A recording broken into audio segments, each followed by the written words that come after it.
Okay, we not getting nowhere. But you know, at the end of the day, what's going to happen is I'm going to say, I want you to wear sunscreen. He's going to say, I'm not going to wear sunscreen. I'm going to just cry and say, but I love you. Can you please wear sunscreen? Because I think it's really, really important. And he's going to wear sunscreen. There you go. Come on, man. We got some of the toughest old folks in our family. They don't wear no damn sunscreen. Man, no way. No way.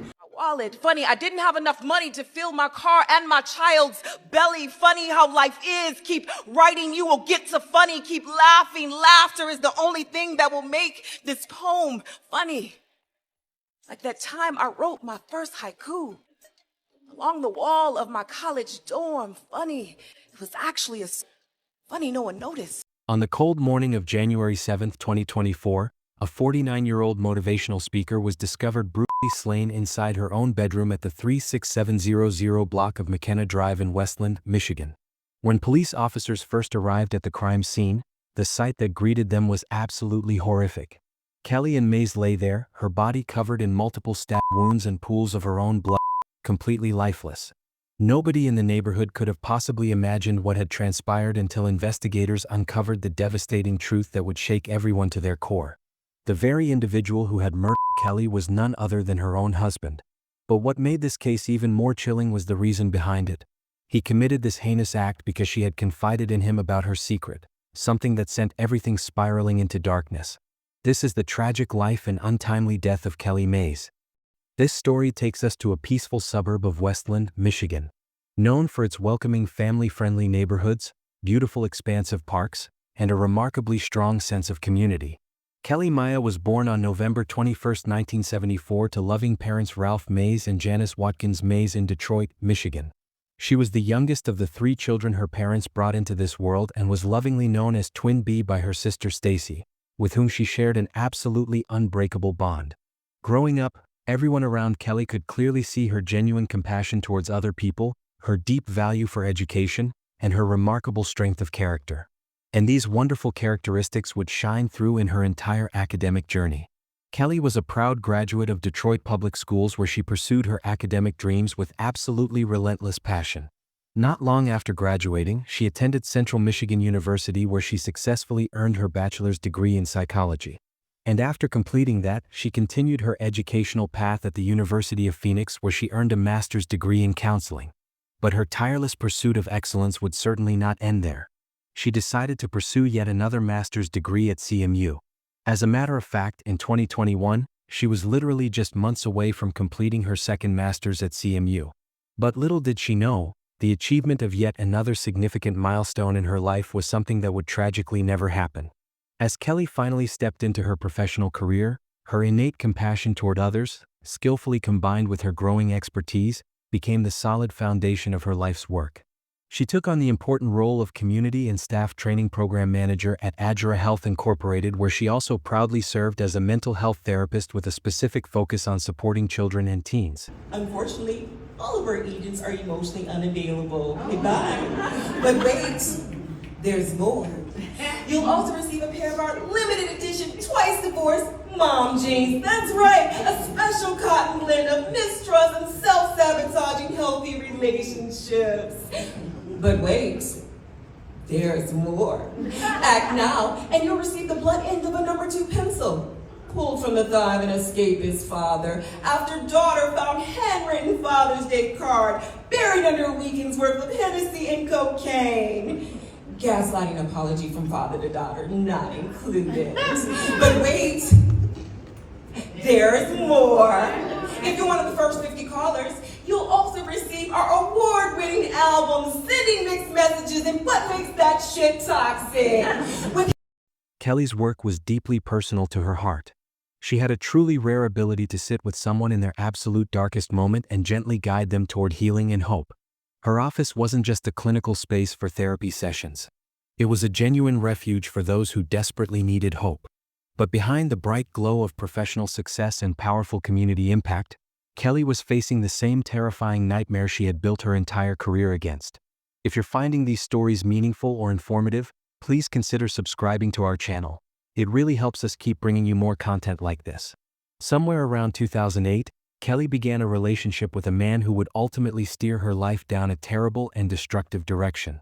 The true identity of this particular man remains somewhat unclear, but what we do know is that Kelly loved him so deeply that she completely overlooked the early red flags that would eventually erupt into horrifying violence. What had begun as a seemingly loving and passionate relationship slowly transformed into a vicious cycle of control, manipulation, and relentless emotional abuse.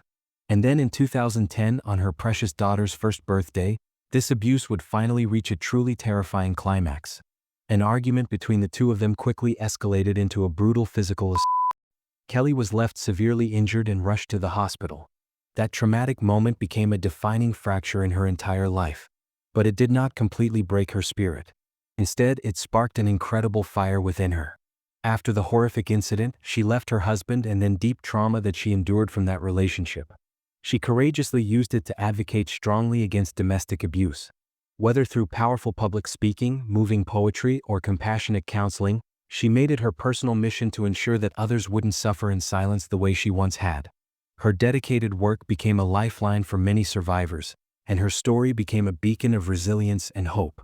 With her unwavering determination and genuine passion, Kelly became a highly powerful motivational speaker. She bravely shared her story on news channels, podcasts, and at various events focused on domestic abuse, mental health, and trauma recovery. Her lived experience gave her spoken words tremendous weight. She didn't just speak about survival and healing. She embodied it through her nonprofit organization, A Survivor Story. Kelly intentionally created safe spaces for others to heal properly, turning her immense pain into meaningful purpose and giving a voice to those still finding theirs. But just when it seemed that Kelly had finally found her footing and was healing from the past, the darkness of her journey would take yet another completely unexpected turn. Kelly met a man who appeared to offer the love and stability she had always dreamed of having. It was a relationship that brought genuine new hope and excitement into her life. It was with the then 31-year-old Jimmy Lee Brown. At first, things seemed to be absolutely perfect between them. Jimmy seemed like the kind of guy someone could comfortably settle down with. He was someone who had a wonderful sense of humor that Kelly absolutely loved, and together they just naturally clicked. Okay, we're not getting nowhere. But you know, at the end of the day, what's going to happen is I'm going to say, I want you to wear sunscreen. He's going to say, I'm not going to wear sunscreen. I'm going to just cry and say, but I love you. Can you please wear sunscreen? Because I think it's really, really important. And he's going to wear sunscreen. There you go. Come on, man. We got some of the toughest old folks in our family. They don't wear no damn sunscreen. What are you talking? Man, no way. No way. My granddaddy was working in the heat. My grandma working in the heat. They ain't had no sunscreen. They was working. They was getting it in. Like, go in the kitchen and get the Me and my husband are the same color. Look at us. We the same color. We sure is. We the same color. I'm dark, just like my husband. I got the melanin. You have a dark mind. I hate you. He gonna still wear the sunscreen. I don't know what he's talking about. He mad. I always win the arguments because, you know, I'm the wife, I'm prettier, and I just show him my boobs and I win the argument. But more than that, Jimmy also had a seemingly impressive background. He was a rapper who had gained some recognition for his appearance in the popular movie 8 Mile along with the famous rapper Eminem. He was also known by his stage name Super MC. But behind this carefully crafted facade of a good man, he was hiding a troubling past that should have immediately set Kelly's alarms off. Back in 1993, Jimmy was convicted of using a gun during 2 separate crimes, one involving an assault that could have caused serious injury and another involving armed robbery. He served prison time for both criminal cases before being released. These convictions weren't just a part of a troubled past he'd left behind. They were clear signs that Jimmy was a dangerous man capable of serious violence. But through all of this, Kelly would make the same terrible mistake that she had made once before. Kelly chose to overlook the obvious red flags and continued her relationship with Jimmy, holding on to the hope that love could conquer even the darkest of pasts. In 2015, they got married, tying the knot and making what was meant to be a lifelong commitment together. But unbeknownst to Kelly, she was stepping foot into another trap of domestic violence. And this time, she would not escape the violence she was yet to suffer through. This, however, would not manifest for a while because at first things seemed relatively stable. Jimmy was affectionate, supportive, and involved in her advocacy work. He even appeared at events with her, standing proudly by her side as she spoke about survival and empowerment. To outsiders looking in, they looked like a couple building a future grounded in shared growth and healing. Jimmy even stepped into a fatherly role for Kelly's young daughters, attending their birthday parties, proms, and school graduations. This could be seen on social media where Kelly often posted fun banter and family outings with her kids. Something that Kelly's daughters genuinely loved about Jimmy. For a time, it seemed like Kelly had finally found the stable home life she had always longed for desperately. This seemingly picture-perfect family life that Kelly had always dreamed of would last for over 13 years of marriage. A stretch of time filled with genuine moments of joy and wholesome family life. But behind the smiles and public appearances, a far more troubling reality was unfolding. Throughout the years of being together, Kelly and Jimmy's relationship was far from perfect behind closed doors. Inside their home, tension was already growing steadily. What once seemed like playful teasing between Kelly and Jimmy slowly shifted into sharp-tongued arguments and disagreements. It was something that Kelly's daughters would always witness firsthand.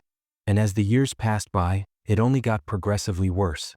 It even got to the point where Kelly's daughters had desperately begged the couple to end the relationship already. But through all of this, Kelly would make an action that she had urged other victims of domestic violence not to do. She stayed. However, as much as she desperately fought to keep their marriage intact, she would eventually reach the absolute end of her strength. And that breaking point was coming fast, closer than anyone could have realized. At the beginning of 2024, Kelly and Maze finally spoke the words she had carried in silence for far too long. She looked directly at Jimmy and revealed a secret that would change everything between them. She told him she was completely done and she's making the tough decision of leaving him, just like what she tells her listeners in her powerful speeches. At first, it seemed like Jimmy accepted it gracefully. They remained in contact mostly for practical matters and logistics. And from the outside looking in, there were no dramatic fights or public scenes. But beneath this calm facade, something sinister was secretly brewing. Jimmy began to spiral emotionally. He grew distant, angry, and obsessive about the situation. To him, Kelly's decision wasn't closure or mutual understanding. It was betrayal of the worst kind. And though he said he understood her reasoning, deep down he couldn't accept it at all. Kelly did not know this troubling fact, but it wasn't long until his rage would reach a devastating climax, one that would prompt a shocking turn of events. On the morning of January 7, 2024, one of Kelly's daughters, Celeste, came back home to their apartment at the 36700 block of McKenna Drive in Westland, Michigan. But she immediately knew something was terribly wrong when she stepped into the apartment. The silence was heavy and unnatural throughout the space. The kind of quiet that makes your stomach drop before your mind can catch up. The lights were still on throughout the apartment. Kelly's things were untouched and in place, but she wasn't responding to calls. As she walked around the apartment to look for her mother, the uneasy feeling only grew progressively worse. And as she got to the bedroom of the apartment, she would discover a horrifying scene beyond imagination. Collapsed on the floor, Kelly lay lifeless inside the bedroom without movement. Her body was surrounded by blood everywhere, the result of multiple deep lacerations to her neck and chest. There were no signs of forced entry anywhere, no indication of a struggle outside that room, just the brutal final fact of violence that ended her life. It was a scene no daughter should ever have to witness personally, one that would be seared into Celeste's memory forever. In an illogical hope that everything was not too late yet, Celeste touched Kelly's foot to see if she was still alive somehow. But all she felt was the cold feeling of a lifeless body beneath her touch. It was there when it sank in that her mother was truly gone forever. Panicked and trembling uncontrollably, Celeste grabbed her phone and immediately dialed 911. Just moments later, the Westland Police Department arrived at the scene and confirmed what Celeste already feared deeply. Kelly Mays was dead at the scene. She had been stabbed 17 times with most of the wounds concentrated around her neck and chest area. The sheer brutality of the attack left officers completely stunned. Who could have done something so vicious and cruel? As police began their initial investigation carefully, they looked to the people closest to Kelly's life. And for Celeste, there was no doubt in her mind whatsoever. There was only one person capable of this kind of rage and hatred. One person with the motive, the history, and the darkness inside him to carry out such a horrific act of violence. Jimmy Lee Brown was that person. But before they started a manhunt for the man who was nowhere to be found anywhere, something unexpected happened that surprised everyone. Just hours later, Jimmy Lee Brown walked into the Westland Police Department and turned himself in voluntarily. No chase, no denial, no attempt to hide from authorities. The man Celeste feared most simply walked through the doors and surrendered without saying a single word. To investigators, it was both a break in the case and a chilling confirmation of their worst suspicions about him. But this was only the start of an excruciating battle for justice ahead. On January 8, 2024, the Wayne County Prosecutor's Office filed a first-degree murder charge against Jimmy Lee Brown in connection with the death of Kelly Mays officially. News of Jimmy Lee Brown's surrender reached the media quickly and spread fast. Within hours, the story had made its way through local news channels and online platforms everywhere. The case drew immediate and widespread attention from the public. Not only because of the horrific nature of the crime, but also because the victim, Kelly Maya, was a well-known advocate for domestic abuse survivors nationwide. As the investigation unfolded and the community mourned this tremendous loss, the legal proceedings advanced with intense public scrutiny from all sides. Months passed and the weight of the evidence and the unbearable grief of Kelly's loved ones loomed large over the courtroom proceedings. Then, in a shocking turn that surprised and devastated many people, Jimmy Lee Brown entered a guilty plea in court. In exchange for avoiding a lengthy trial process, he admitted to second-degree murder charges. During a hearing in court proceedings, Jimmy expressed his remorse for the brutal killing of Kellyanne Mays with emotion. I wish I could say I'm sorry a million times, and each time brings Kelly back. I have the greatest sympathy for this entire family. But these words of regret, however sincere they seemed, could not undo the horror of the crime committed, nor bring comfort to those left behind grieving. On March 10, 2025, over a year after the heartbreaking tragic death of Kelly, justice would finally be served in court. Jimmy was sentenced to 18 to 40 years in prison, which means that he will have to serve 18 years before he becomes eligible for parole consideration. But with the gravity of what he brutally did, it was a small price compared to the devastation that he caused. And no amount of serving time behind bars would bring back Kelly or undo the pain left in her absence forever. I wish I could say I'm sorry 1,000,000 times over and each time somehow bring Kelly back to life, Jimmy said emotionally in court that day. I have the greatest sympathy for this entire family and everything they're going through. Meanwhile, Kelly's family is still left grieving deeply for her untimely passing every day. My twin. I always received an ecstatic happy birthday twin A from her, and I would reply, happy birthday twin B. In the days that followed her horrific murder, vigils were held in Kelly's honor throughout the community. Friends, colleagues, and survivors she had personally supported gathered to remember her life and renew her mission passionately. Candles were lit everywhere, photos displayed prominently, and speeches given not just about her tragic end, but about the incredible legacy she left behind for others. But for Kelly's daughters specifically, the impact of her death was most profoundly felt in their lives. Her youngest, Emily, now found herself shouldering a heavy responsibility too early. Haven CEO Christine Keinel said they are absolutely heartbroken over the tragic loss of Kelly. A beautiful poet, survivor, passionate advocate and loving mother and a truly beautiful soul inside and out, Keinel said with emotion. Kelly and Mays played a significant role in touching the lives of those she's encountered throughout her journey. Celeste was suddenly thrust into the role of caretaker unexpectedly. She struggled with the loss of her mother deeply while simultaneously trying to protect her younger sister from the harsh reality of their new life situation. On January 20, 2024, Kelly and Mays was finally laid to rest in Detroit, Michigan, where she was born and raised her whole life. As the last handful of dirt was gently placed over Kelly's resting place carefully, her family whispered words of love and remembrance emotionally, knowing that although she was gone physically, her spirit would continue to guide them in the days to come ahead. He did apologize to you and your family. Do you believe him? Not really. Not really. Not full, no. Not yet. I don't believe it for a second. The tragic loss of Kellyanne Mays not only left a profound void in her family forever, but also highlighted the devastating, often hidden impact of domestic violence in our society. Kelly, a woman known for her strength and her unwavering advocacy for others everywhere, became a stark reminder that even those who appear the strongest may be fighting their own private battles silently. Let me know your thoughts regarding these cases in the comments below, and as always, stay safe out there. Thanks for watching, and we'll see you in the next video.